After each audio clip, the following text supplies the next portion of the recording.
तो hello everyone. आज अपन start करते हैं रासायनिक अभिक्रिया एवं समीकरण का पार्ट 2। ठीक है, आधा मैंने थोड़ा सा कल पढ़ाया था इस चैप्टर को, उसके आगे से आज स्टार्ट करते हैं। ठीक है, कल मैंने बता दिया था रासायनिक अभिक्रिया किसे कहते हैं, अभिकारक किसे कहते हैं, उत्पाद किसे कहते हैं, रासायनिक अभिक्रिया को प्रेक्षण कैसे करते हैं, रासायनिक अभिक्रिया के उदाहरण क्या है, ये सब मैं बता चुका था। आज अपन बहुत इंपॉर्टेंट टॉपिक की स्टार्टिंग करेंगे। टॉपिक आप सब डालेंगे रासायनिक अभिक्रिया को संतुलित करना। टॉपिक डालें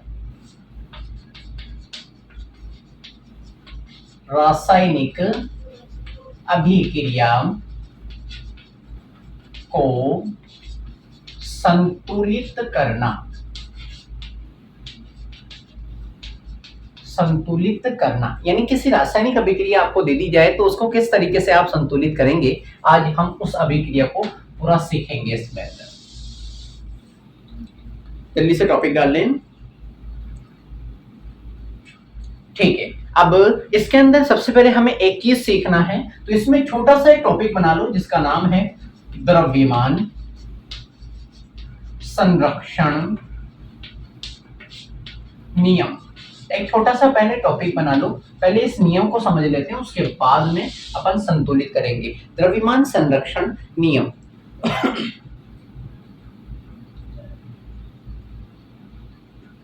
ठीक है, इसके बाद लिखना स्टार्ट करें। किसी भी रासायनिक अभिक्रिया में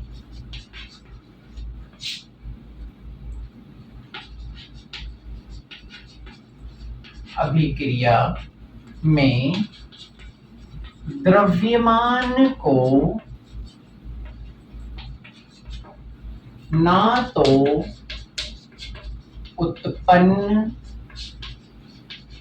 किया जा सकता और ना ही नष्ट किया जा सकता, इसे द्रव्यमान संरक्षण का नियम कहते हैं। ये नियम कई बार एग्जाम में पूछ लिया जाता है। द्रव्यमान संरक्षण का नियम किसे कहते हैं? किसी भी रासायनिक अभिक्रिया में द्रव्यमान को ना तो बनाया जा सकता, ना तो यानी उत्पन्न किया जा सकता, और ना ही नष्ट किया जा सकता। यानी अगर किसी रासायनिक अभिक्रिया में आपने 500 ग्राम किसी का वेट यानी द्रव्यमान लिया, तो उसका जो उत्पाद का द्रव्यमान भी होगा ना, वो भी 500 ग्राम ही होगा। ना तो द्रव्यमान को नष्ट कर सकते हैं और ना ही द्रव्यमान को और बना सकते हैं। ना तो द्रव्यमान कम होगा और ना ही द्रव्यमान बढ़ेगा। इसे द्रव्यमान संरक्षण का नियम कहते हैं। वेरी इंपॉर्टेंट नियम है, छाप लीजिए जल्दी से। अब पढ़ेंगे अपन रासायनिक अभिक्रिया में संतुलित करना। उतार लिया होगा आपने। ठीक है, नेक्स्ट लाइन। अब रासायनिक अभिक्रिया को संतुलित करने में एक लाइन छोड़ के स्टार लगा के लिखना। ठीक है, स्टार लगा के लिखना। रासायनिक अभिक्रिया में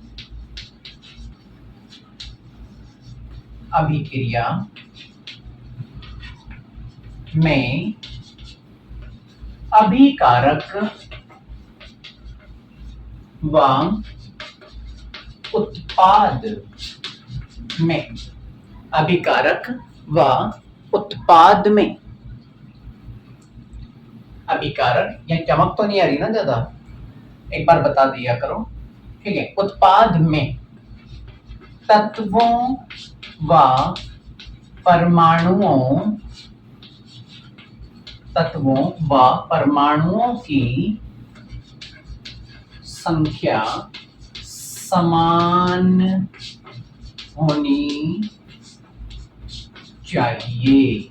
ये इसकी वेरी इंपॉर्टेंट लाइन है। किसी भी रासायनिक अभिक्रिया को संतुलित करने की, अगर किसी रासायनिक अभिक्रिया में अभिकारक में आपने 4 परमाणु लिए, तो वही 4 परमाणु उत्पाद में भी होने चाहिए।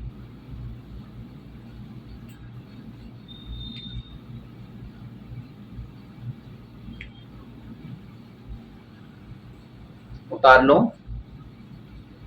वही 4 परमाणु उत्पाद में भी होने चाहिए, यानी अभिकारक में जितने परमाणु होंगे उतने ही परमाणु उत्पाद में भी होंगे। इसे ही रासायनिक समीकरण को संतुलित करने का फर्स्ट लाइन मैंने लिखाई है। क्लियर है? आई होप आपने उतार लिया होगा। उसके बाद अब इसके कुछ चरण हैं रासायनिक अभिक्रिया को संतुलित करने के। अब वो चरण हम एक बाई एक के बाद एक पढ़ेंगे। ठीक है, सारे चरण जब आप पढ़ लेंगे ना तो इस एंड में आपको पूरी अभिक्रिया को एक शॉर्ट तरीके से मैं संतुलित करना बता दूंगा कि कैसे करेंगे। लेकिन एक बात होती है ना कि चरण तो पढ़ना पड़ेंगे, हो सकता है एग्जाम में चरण ही पूछ लिए जाए। ठीक है, तो टॉपिक डालेंगे संतुलित करने के चरण, संतुलित करने के चरण।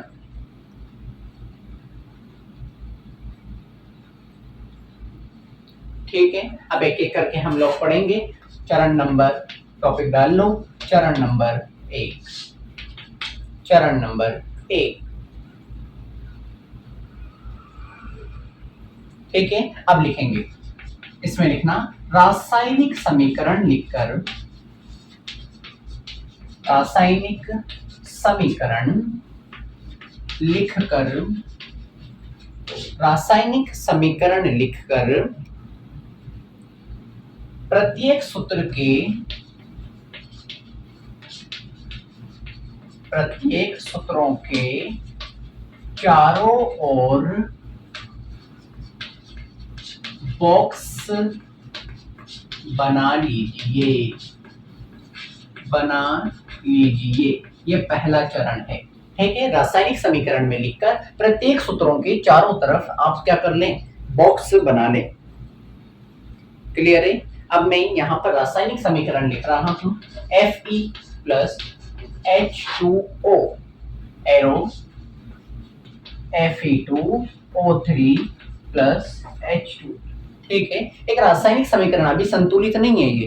ठीक है, अभी तो बिना संतुलित लिखती और उसके चारों तरफ मैंने क्या कर दिया, बॉक्स बना दिया, ये बॉक्स बना दिया।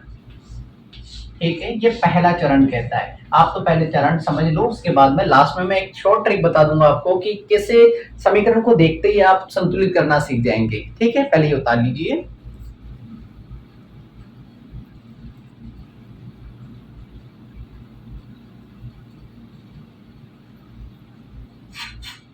क्लियर है?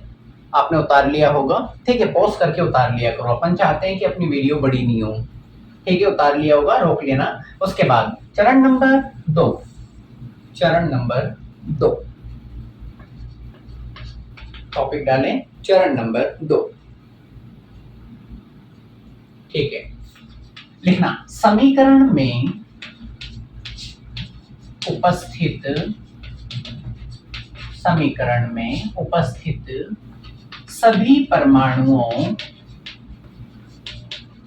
परमाणुओं की संख्या, सभी परमाणुओं की संख्या नोट कीजिए, नोट कीजिए। 1 बाई 1 सारे चरण आपको लाइन टू लाइन याद रखने हैं।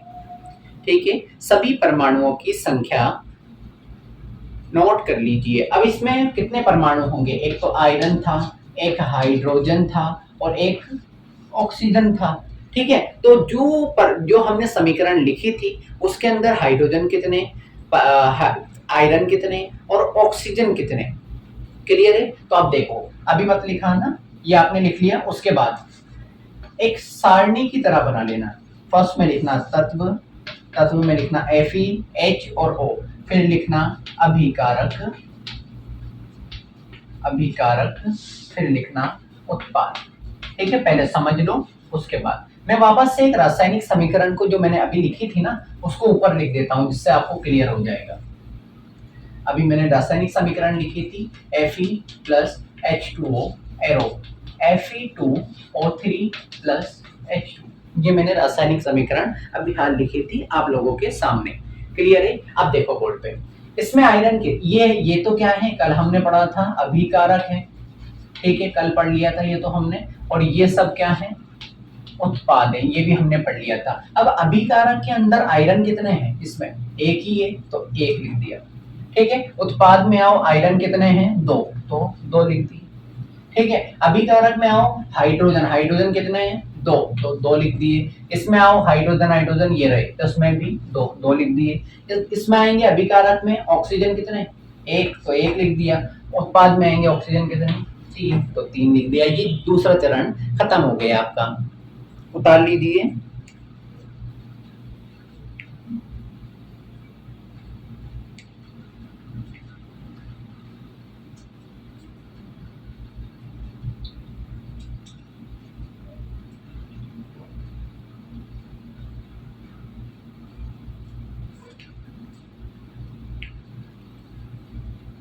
उतार लिया होगा आपने।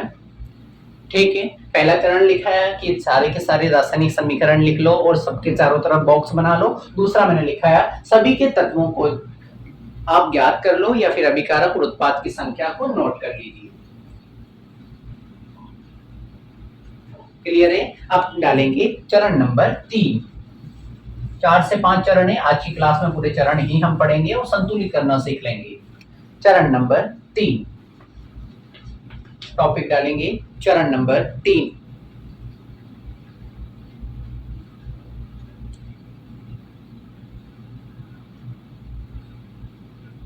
ठीक है। लिखेंगे सबसे अधिक संख्या वाले परमाणुओं को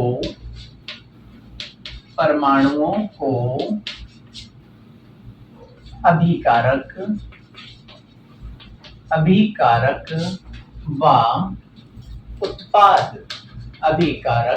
व उत्पाद की साइड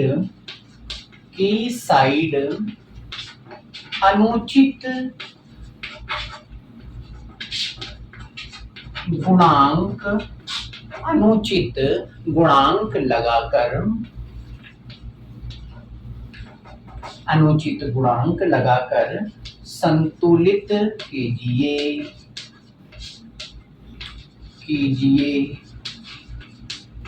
पहले ये थ्योरी उतार लो, अभी समझाता हूं चरण नंबर 3।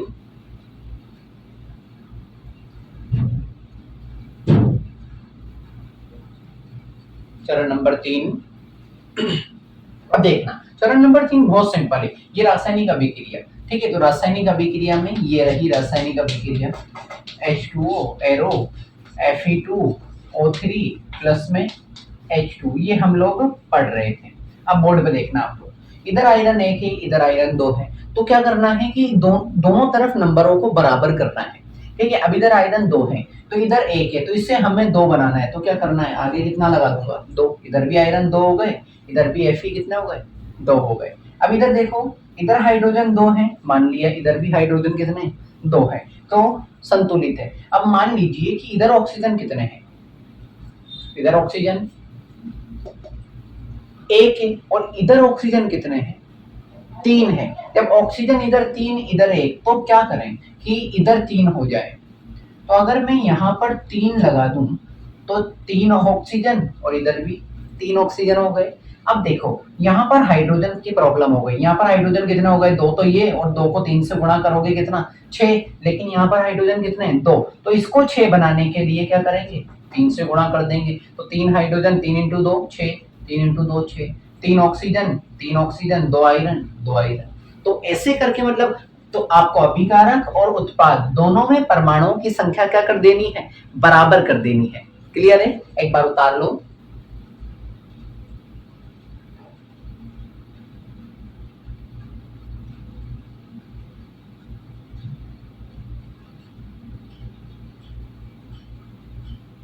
क्लियर है? चरण नंबर 4, ये चरण थोड़ा इंपॉर्टेंट है, बाकी का रासायनिक अभिक्रिया को संतुलित करना बहुत सिंपल है। ठीक है। टॉपिक डालेंगे चरण नंबर 4।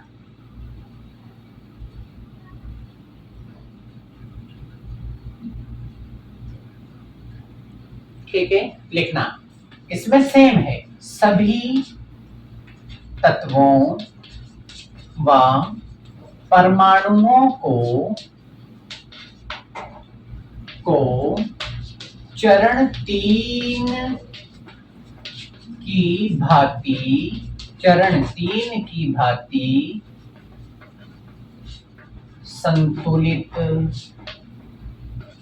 कर लीजिए, संतुलित कर लीजिए। यानी चरण नंबर 4 तो सिंपल सा ये कहता है कि चरण 3 की तरह ही आपको चरण नंबर 4 में भी अगर इधर 4 ऑक्सीजन है तो इधर भी 4 कर लो, इधर हाइड्रोजन है तो इधर भी 4 कर लो, 4 हाइड्रोजन, मतलब दोनों तरफ परमाणुओं की संख्या बराबर कर लो। ये क्या कहता है? चरण नंबर 4। चरण नंबर 4 वेरी सिंपल है।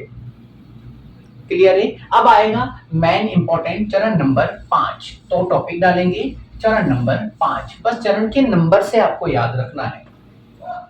चरण नंबर 5, ठीक है। अब देखो चरण नंबर 5 कहता है कि अभिकारक, अभिकारक व उत्पाद की भौतिक अवस्था, भौतिक अवस्था को नीचे लिख देना, देना चाहिए, ठीक है। अब कैसे? एग्जाम्पल पहले समझो बाद में उतारना। हमारा ये हो गया था Fe arrow Fe2O3 point sorry plus H2, ये 3 था, यहाँ भी 3 और यहाँ 2, ये यहाँ तक हो चुका था। अब चरण नंबर 5 ये कहता है कि अभिकारक और उत्पाद की भौतिक अवस्था, भौतिक अवस्था कल मैंने पढ़ाई थी 3 होती है। सॉलिड को एस से डिनोट करते हैं, और द्रव है लिक्विड है तो स्मॉल एल से, और अगर गैस है तो स्मॉल जी से। अब मानो आयरन Fe क्या होता है? आयरन होता है। Fe आयरन होता है। तो आयरन क्या है? सॉलिड है या फिर लिक्विड है या फिर गैस है? सॉलिड है, आपको ही पता है, लोहा तो सॉलिड ही होता है। तो नीचे क्या लिख दूंगा? स्मॉल एस लिख दूंगा, ठीक है। H2O आपको पता है पानी का सूत्र है, तो पानी क्या होता है? स्मॉल एल, लिक्विड लिख दिया। Fe2O3 जो बनता है ये भी सॉलिड ही बनता है, ठीक है। और जो हाइड्रोजन, हाइड्रोजन क्या है? गैस, तो इसके नीचे क्या लिख दूंगा? स्मॉल जी। क्लियर है? तो ये चरण नंबर 5 क्या कहता है? अभिकारक व उत्पाद की भौतिक अवस्था को नीचे लिख देना चाहिए। ये नीचे लिख दी चरण नंबर 5। क्लियर है? अब उतार लो चरण नंबर 5।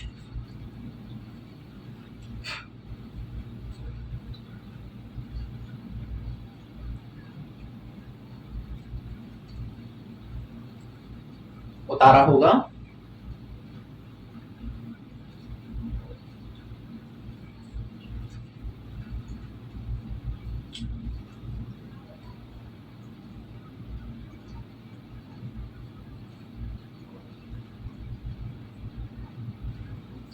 ठीक है, लास्ट चरण, ठीक है। टॉपिक डालेंगे चरण नंबर 6, लास्ट चरण है ये। उसके बाद 2-3 मैं उदाहरण आपको कराऊंगा और आप पूरी रासायनिक अभिक्रिया को संतुलित करना सीख जाएंगे। चरण नंबर 6। ये चरण नंबर 6 क्या कहता है? बहुत सिंपल चरण है। लिखना कुछ आवश्यक परिस्थितियां, ये तो कल भी हम पढ़ चुके हैं चरण नंबर 6। कुछ आवश्यक परिस्थितियां, परिस्थितियां जैसे ताप, कोमा दाब, कोमा उत्प्रेरक को तीर के निशान के ऊपर लिख दिया जाता है। क्लियर है? ये लास्ट चरण था, चरण नंबर 6। क्या कहता है कि कुछ आवश्यक परिस्थितियां, मान लो कि यह अभिक्रिया किसी ताप पर हो रही होगी, किसी दाब पर हो रही होगी, या कोई उत्प्रेरक की उपस्थिति में हो रही होगी, तो उस ताप, दाब या उत्प्रेरक को कहां लिख देंगे? इस जगह पर लिख देंगे। और इसी तरीके से आपकी पूरी की पूरी रासायनिक अभिक्रिया की रासायनिक समीकरण को संतुलित कर दिया जाता है। क्लियर है? एक बार छाप लो पूरा।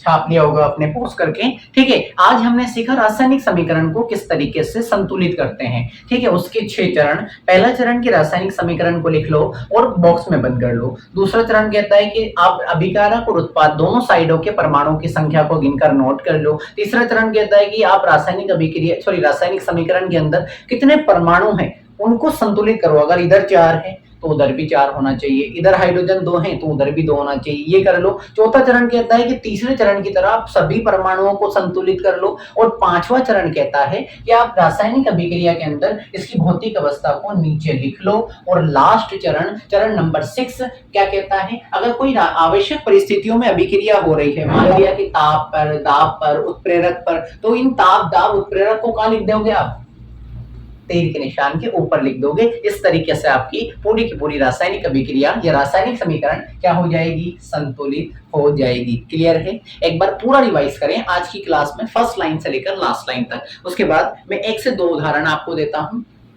आपके सामने सॉल्व करके दिखाऊंगा उदाहरण में आपके।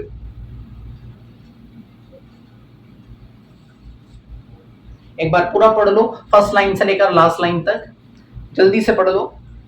जितना ज्यादा पढ़ोगे उतना ज्यादा रिवाइज होगा, और जो जितना ज्यादा रिवाइज करेगा एग्जाम में उसको उतना ही जल्दी याद आएगा, और जितना जल्दी याद आएगा एग्जाम में उसका पेन उतनी तेज चलेगा, और जिसका पेन जितनी तेज चलेगा उसके मार्क्स भी उतने ही आएंगे। जल्दी रिवाइज कर लो। पानी पी लेता हूँ।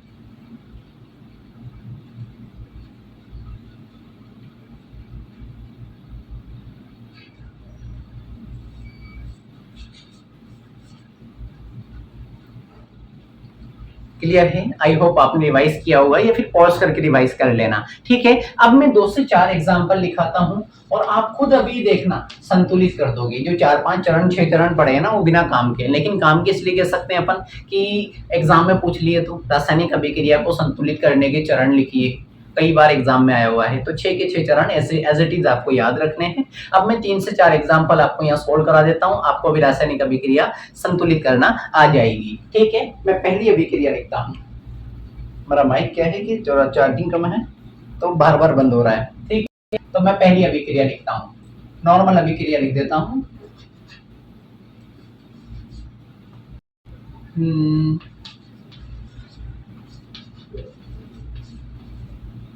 नॉर्मल, सबसे नॉर्मल लिखता हूँ, जो कि आप लोगों के लिए भी बहुत सिंपल होनी चाहिए स्टार्टिंग, फिर बाद वाली धीरे धीरे हार्ड में बना दूंगा। ठीक है,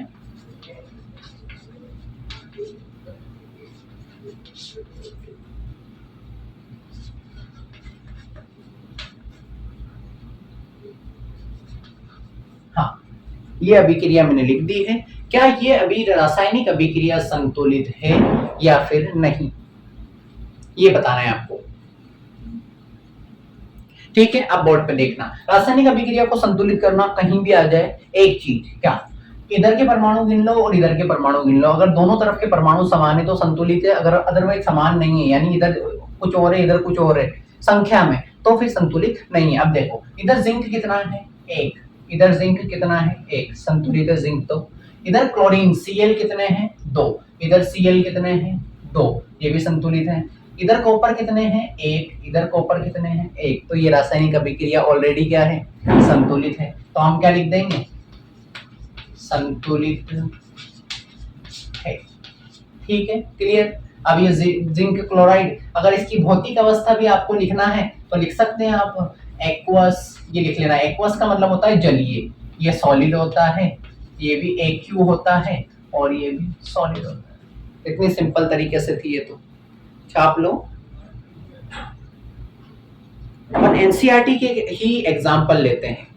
ठीक है, अब देखो अगला उदाहरण देखना, अब मैं आपको करके दिखाऊंगा। ये वाला उससे थोड़ा सा टफ हो सकता है। H2 plus O2 arrow H2O, क्या ये अभिक्रिया संतुलित है या फिर नहीं, नहीं है। क्यों, देखो इधर हाइड्रोजन कितने हैं, 2, इधर हाइड्रोजन कितने हैं, 2, ठीक है। इधर ऑक्सीजन कितने हैं, 2, इधर ऑक्सीजन 1, तो इधर तो 2 है इधर 1 है। तो अब क्या करें, अगर मैं इधर के ऑक्सीजन को 2 है इधर का 1 है, तो इसको 2 बनाना चाहूं तो आगे क्या लगा दूंगा, 2। तो इधर से ऑक्सीजन कितने हो गए, 2 हो गए, इधर भी ऑक्सीजन 2, लेकिन इधर हाइड्रोजन कितने हो गए, 2 और 2, 2 इंटू 2 4, और जबकि इधर कितने हैं, 2, तो इसको भी कितने कर दूं, 4 करने के लिए आगे 2 लगा दूं, इधर भी हाइड्रोजन 2 इंटू 2 4, 2 4, और इधर ऑक्सीजन 2, इधर भी 2।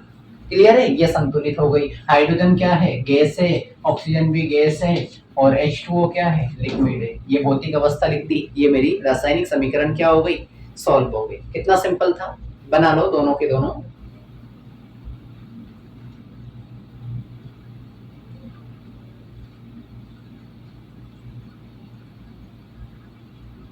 बहुत सिंपल है। रासायनिक समीकरण को आप उस साइड के परमाणु देखो, इस साइड के देखो, दोनों परमाणुओं की संख्या समान कर दो, आपकी रासायनिक समीकरण जो होगी वो संतुलित हो जाएगी।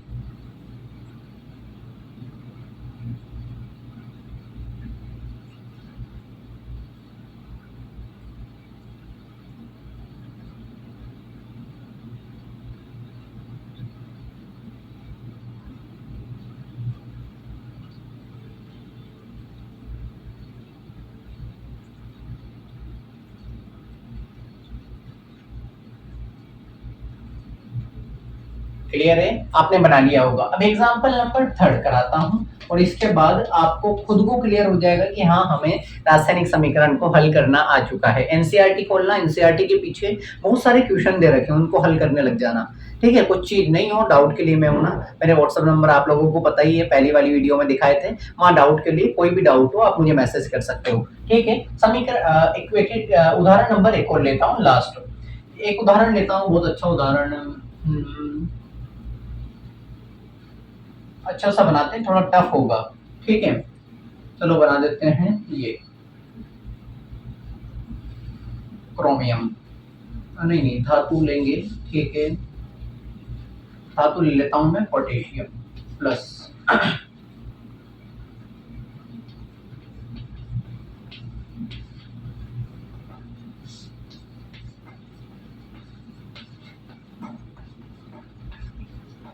ये। ठीक है, वैसे इंडिविजुअली मैंने एक इक्वेशन दे दी आपको, अब आपको बताना है इसके अंदर क्या ये रासायनिक समीकरण संतुलित है या फिर नहीं।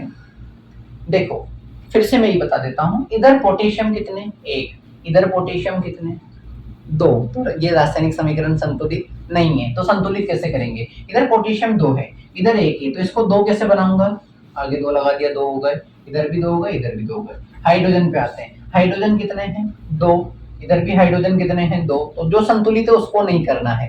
ठीक है, इधर और सल्फर कितने हैं, 1, इधर भी सल्फर कितने हैं, 1, तो ये भी संतुलित है। उसके बाद ऑक्सीजन कितने हैं, 4, ऑक्सीजन कितने हैं, 4, तो ये रासायनिक समीकरण ऑलरेडी क्या है, संतुलित है। ठीक है, उसके बाद पोटेशियम सॉलिड होता है, लिख दिया। H2SO4 ये एसिड होता है, लिक्विड में ले लेते हैं। K2SO4 ये भी मिनिमम टाइम तो लिक्विड ही लेते हैं, और हाइड्रोजन क्या होती है, गैस होती है। ये रासायनिक समीकरण भी क्या हो गई, संतुलित हो गई। ठीक है, एनसीईआरटी के पीछे का खोलना, एनसीईआरटी के पीछे बहुत सारे क्वेश्चंस दे रखे हैं, जैसे जैसे आप कवर करेंगे वैसे वैसे आपकी ये चैप्टर पूरा होता जाएगा। ठीक है, आई होप आप लोगों को समझ में आया होगा, या फिर स्टार्टिंग है, अभी धीरे धीरे पढ़ेंगे ना तो आराम से समझ में आएगा। आप ये सब छाप लेना, उसके बाद वापस से मैंने रिवीजन का वो बता दिया था कैसे रिवीजन करना है, वापस डेली पहली लाइन से रिवाइज करना है, डेली पहली लाइन से रिवाइज, जब तक ये चैप्टर खत्म होगा जब तक आपका 8 से 10 बार रिवाइज हो जाएगा, और 8 से 10 बार रिवाइज का मतलब है कि टिप्स पे आ जाना। क्लियर है, तो आज के लिए सिर्फ इतना ही, क्योंकि वीडियो जितना ज्यादा बड़ी होगी ना, तो एक क्या होता है कि स्टूडेंट को भी देखने में ऐसा लगता है कि यार फ्रस्ट्रेशन फील होती है, इस वजह से वो मेरे को भी अपलोड करने में प्रॉब्लम होती है, इसलिए मैं शॉर्ट बनाता हूँ थोड़ी सी, इसलिए मैं बोलता हूँ कि आप लोग पोस्ट करके और छाप लिया करो, या फिर स्क्रीनशॉट ले लिया करो। क्लियर है, आज हमने क्या सीखा, रासायनिक अभिक्रिया को किस तरीके से संतुलित किया जाता है। याद रखना 10th में ही नहीं, 11th में, 12th में भी अगर साइंस लेते हैं तो ये रासायनिक समीकरण को संतुलित करना आता ही है। तो आज इस वीडियो को एक बार नहीं तो 2 बार देख लेना चाहे, लेकिन रासायनिक समीकरण को संतुलित करना सीख ही लेना, क्योंकि 10वीं के बोर्ड एग्जाम में 2 नंबर की रासायनिक समीकरण को संतुलित करना ही क्वेश्चन आता ही है। ओके, मिलते हैं नेक्स्ट वीडियो के अंदर, नेक्स्ट पार्ट के अंदर, पार्ट नंबर 3 के अंदर। जब तक आप अपनी स्टडी को कंटिन्यू बनाए रखिए, और आपके दोस्तों को भी ये वीडियो शेयर कर दीजिए। अगर किसी को कोई चीज समझने में प्रॉब्लम आ रही है ना, थोड़ा पेशेंस रखें, सब्र रखें, धीरे धीरे सब कुछ चीजें क्लियर हो जाएंगी, क्योंकि हम स्कूल पहले दिन दूसरे दिन जाते हैं ना, तो थोड़ी सी चीज समझ में कम आती है, लेकिन धीरे धीरे सब आ जाएंगी। ठीक है, मिलते हैं नेक्स्ट वीडियो में, थैंक यू।